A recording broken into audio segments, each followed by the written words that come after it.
उस कमीने को नहीं पता है कि साहबुद्दीन साहब क्या थे, तुम्हारे बढ़ैया के लिए क्या किए हैं, सिवान जिले के लिए क्या किए हैं, रघुनाथपुर के लिए क्या किए हैं, जीरादेव के लिए क्या किया है, क्या लोगों को पता नहीं है? सभी को पता है कि साहबुद्दीन साहब चलते थे जिस रास्ते से, इन लोगों का पेशाब लग जाता था। ये लोग क्या बात करेंगे?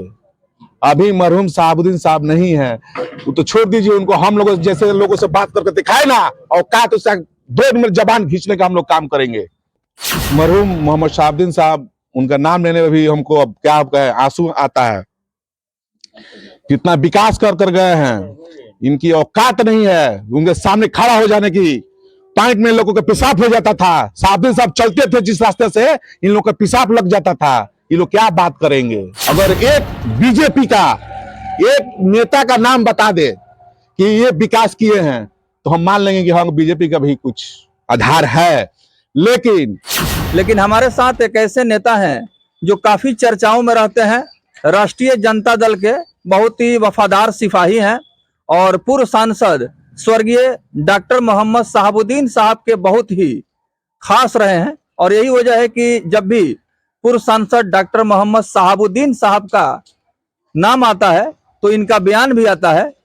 आइए हम बात करेंगे राजद नेता राजेश कुमार यादव से।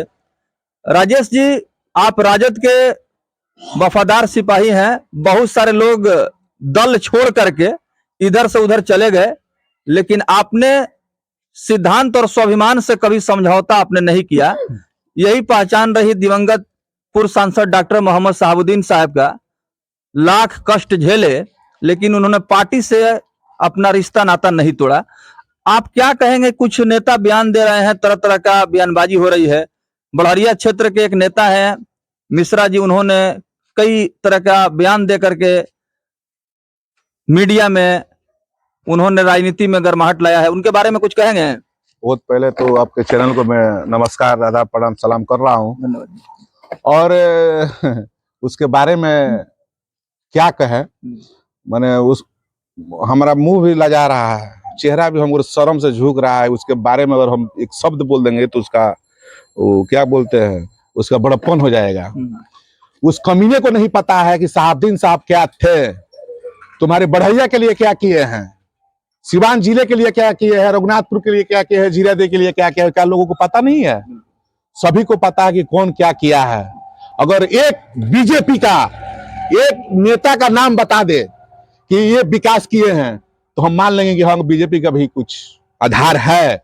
लेकिन हमारे मरहूम मोहम्मद साहबुद्दीन साहब, उनका नाम लेने में भी हमको अब क्या कहे, आंसू आता है।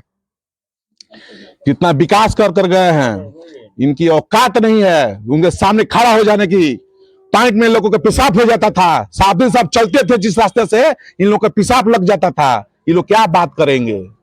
अभी मरहूम साहबुद्दीन साहब नहीं है, वो तो छोड़ दीजिए उनको, हम लोगों जैसे लोगों से बात करके दिखाए ना, और कहा तो उसका 2 मिनट जबान खींचने का हम लोग काम करेंगे। आप देख रहे हैं कि राजेश कुमार यादव ने आज काफी जोरदार तरीके से हमला बोला है और उन्होंने कहा है कि सिवान के पूर्व सांसद डॉक्टर मोहम्मद साहबुद्दीन साहब का नाम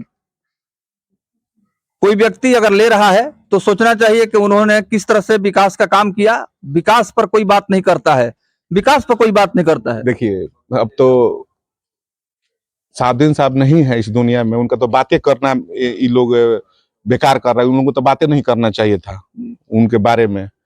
मरहूम चले गए, लेकिन जो छोड़ कर गए हैं, जब तक इस देह में खून रहेगा कभी हम लोग उनको नहीं भुलाएंगे।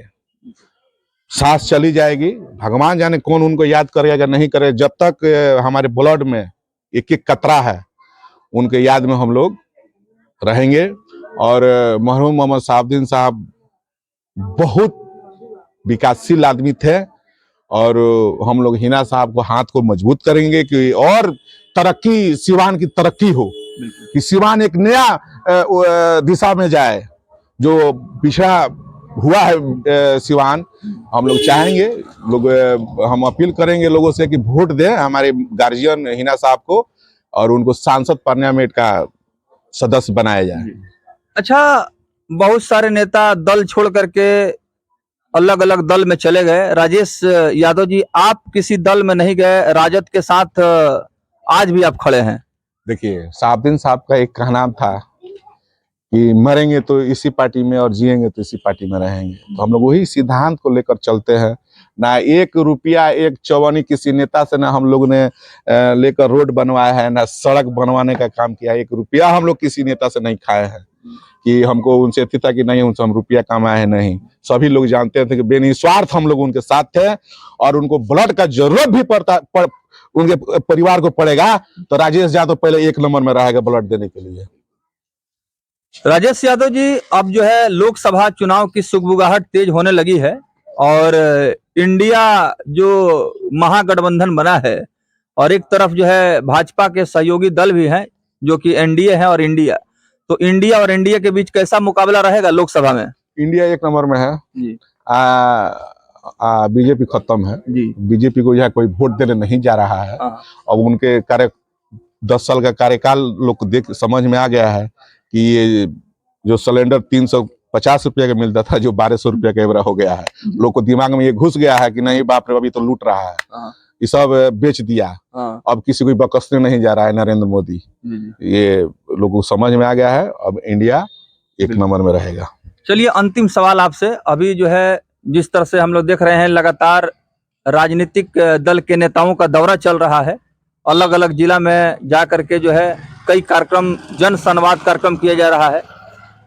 तो आप जो है रघुनाथपुर विधानसभा में काफी मेहनत कर रहे थे जब हरिशंकर यादव जी चुनाव लड़ रहे थे राजद के तरफ से,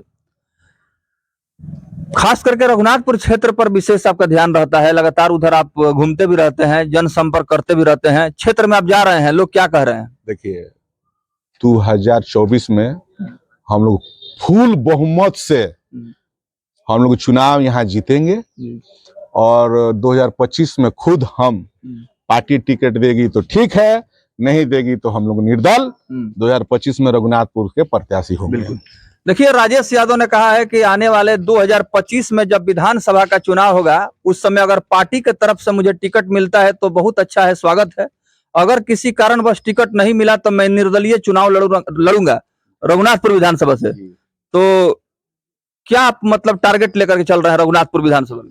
रघुनाथपुर के जितने हमारे जनता है बहुत, अब क्या लोग उसको लोग पढ़ा कर वोट लेकर और मजा मौलेसी कर रहे हैं, मजा कर रहे हैं। जनता को एक चीज है कि जो जिसको वोट दे वो विकास करे, वही नेता को आप लोग चुनिए, यही मेरा अपील है। बिल्कुल। चलिए बहुत बहुत धन्यवाद।